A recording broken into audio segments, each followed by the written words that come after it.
everybody? Welcome to Capital of Combat. The name says it all. I'm Hakeem Branch. Rob Jarrell. And today we're going to preview this Saturday's UFC on Fox. Free fights, free MMA on the big stage. In the main event, we got Alexander Gustafsson versus Anthony Rumble Johnson. You also have on that card Dan Henderson versus Gegard Mousasi, which should be a good fight. Then you also have Phil Davis against Ryan Bader. There's one more fight on that card. I cannot pronounce those guys. I can't remember. Let's concentrate on these three. Yeah, pretty much, because these are the ones that everybody really wants to see. First one, we got Ryan Bader and Phil Davis. This is kind of, I guess, like a light heavyweight crossroads fight. Both of these guys have been trying to get to the top. Ryan Bader keeps getting closer, gets knocked back down. Keeps getting closer, gets knocked back down. Same thing with Phil Davis. He was in the mix for a long time. He had some good fights that were on the horizon. Got scrapped because of injuries. Then he ran into Anthony Rumble Johnson. That didn't turn out well at all. So now he's trying to get back into that title hunt. And I think he's got a good person to look good against in Ryan Bader. Both of these guys are really good wrestlers. Ryan Bader is also strong, has some, good power in his punches.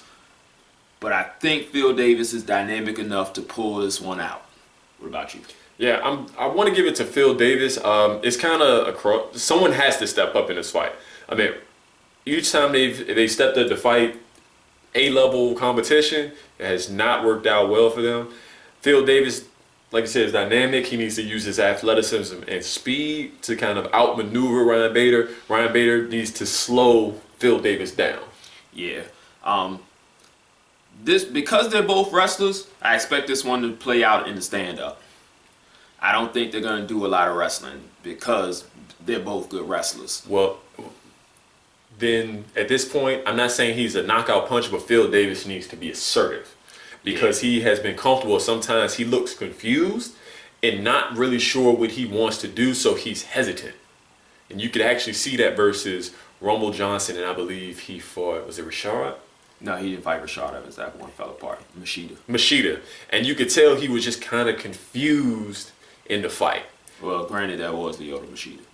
He can do that to people. Well, this is when assertiveness come in. You just have to throw a little bit of caution to the wind, like, I'm going after him. Yeah, he has to if he wants to get that title shot against Jones after the winner of the main event, which we'll get to after Dan Henderson and Gegard Mousasi. Now, Henderson is in his early to mid 40s. Hasn't been looking that good lately, but he still got that H-bomb. And if he lands it, you go to sleep. The question is, can he still land it? Mousasi, who is a very, very good fighter, very underrated fighter, former champion in Strikeforce. I think this may be the one where Henderson calls it a quits. Looking at training videos of him, he looks very slow. He looks laborious. I'm thinking that he's going to get roughed up pretty bad, which is, kind of sad because I'm a big fan of Dan Henderson. I've watched him since like the Pride days. I really like him a lot. But I think this is going to be the one where we're like, dude, you need to give it up. As if the Cormier fight wasn't bad enough.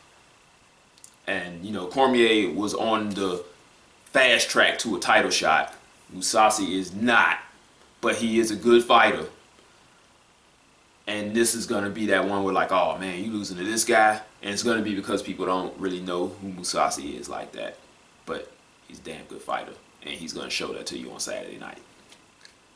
Damn good fighter. Much younger, not as much wear and tear. Dan Henderson has been through it, and after that last fight, I mean, the one opponent you can't beat is Father Time. And it is time for Henderson to hang him up. I just would like to see him hang him up before he gets hurt. Yeah. So we'll see how that goes. Maybe he lands the H-bomb. Otherwise, he gets beat pretty badly. Main event time. We got Anthony Rumble Johnson, who is on a tear since coming back to the UFC after stints in World Series of Fighting and Titan FC after being kicked out for not making weight. He went up to heavyweight, came back down to light heavyweight, and has left a trail of bodies in his wake against Alexander Gustafsson, who is most known for giving Jon Jones the toughest fight of his light heavyweight reign. These guys are chomping at the bit to get their next shot at Jon Jones. Gustafsson wants a rematch to prove that he is better than Jones, and Johnson wants that first crack to get a crack at that chin of Jon Jones. Now, we have two guys that have pretty good stand-up and are okay wrestlers as well. And I think this one is going to play out on who goes to the ground, because I think Gustafsson is going to be able to outbox Johnson, but if Johnson lands, Gustafsson's going to be like, man, forget this. I'm taking this dude down. And if he can do that, I think he can do enough to secure a win. What about you, Rob? I just think Gustafsson, he really needs to box. He's taller. He's 6'5" with a 81 inch reach advantage. Like, he just has the longer reach. He's got better stand up. But Johnson has a strength advantage, extremely hungry, and he always seems to explode just at the right moment to land that punch. And not to mention, again, they're all good wrestlers. I think Gustafsson might be a little bit better at takedowns.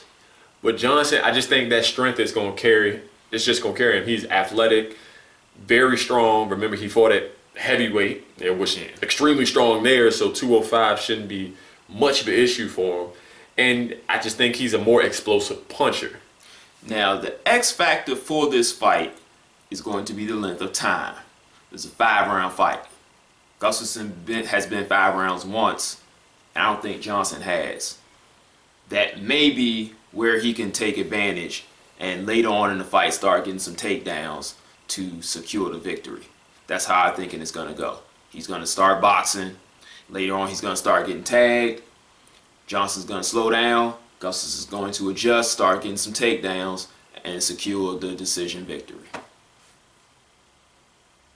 I've got nothing else. That's it, guys. Thanks for watching. If you guys got some predictions, leave them down in the comment section. If you guys got some insight on how you think the fight's going to go, we got the comment section. Thumbs up. Give us a like for this video. Share it with your friends, especially your MMA friends. This is an alternative to the boxing card that you have on HBO, or you could watch both. All kinds of people getting punched in the face. Great night. But hit us up on our Facebook page, Capital of Combat, Google Plus, same name. You can hit us up on our email, capitalofcombat@gmail.com. And if you guys have any questions, any of those formats, we'll get you in on the combat mailbag. Thanks for watching, guys, and we'll see you in the next episode. Peace. This is round 1 and you've already lost. They don't seem to see that everything we've done is coming and cost. My fists are on fire, I perform till I perspire. My demons are in a rage, keep thinking that it's a game. I kick rhyme, hurricane, I told them I don't play, I'm liquid. Black Street Fighter.